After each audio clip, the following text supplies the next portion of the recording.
ghee se conserve très longtemps. Vous allez le conserver dans un pot, pas forcément hermétique. Il vaut mieux avoir un pot qui est avec un couvercle juste posé dessus. Moi j'ai un joli pot comme ceci, mais vous pouvez prendre un pot de confiture, ce sera très bien.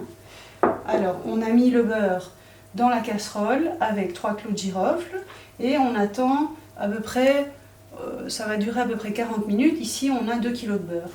Donc à un moment donné, on va avoir de l'écume qui apparaît au-dessus de liquide qui a fondu et on va enlever cette écume pour enlever du ghee toutes les protéines et qui sont dans la mousse. Également, pendant que ça cuit, l'eau s'évapore. Ce qui va faire qu'à la fin, on va se retrouver avec un corps gras qui n'aura que de la graisse dedans, aucune protéine de lait, ce qui fait que c'est utile pour les gens qui sont intolérants au lactose.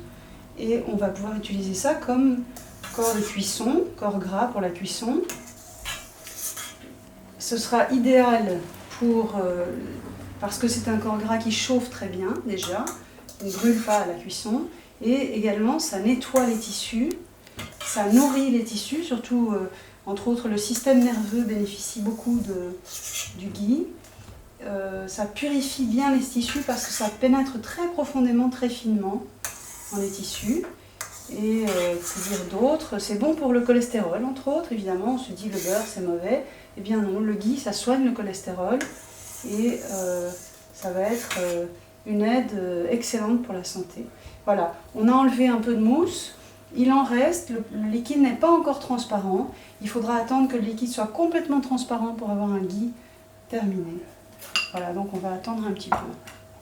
On voit que l'écume est plus sèche à la fin. Donc elle passe plus difficilement d'ailleurs dans la petite écumoire. Voilà. Et on ne va pas tout écumer. On enlève bien les clous de girofle. Voilà. Le liquide est transparent. C'est ça qu'on veut obtenir. Un liquide complètement transparent. Voilà, comme de l'huile.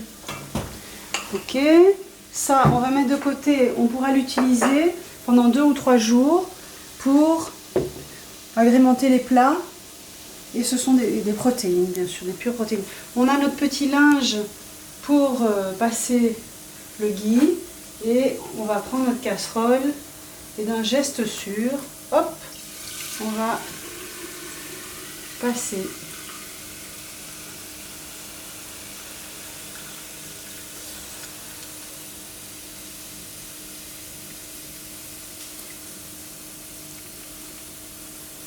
Voilà.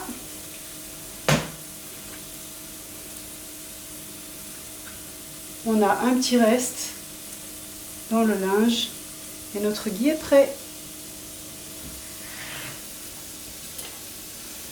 On a un liquide doré, transparent, qui est magnifique.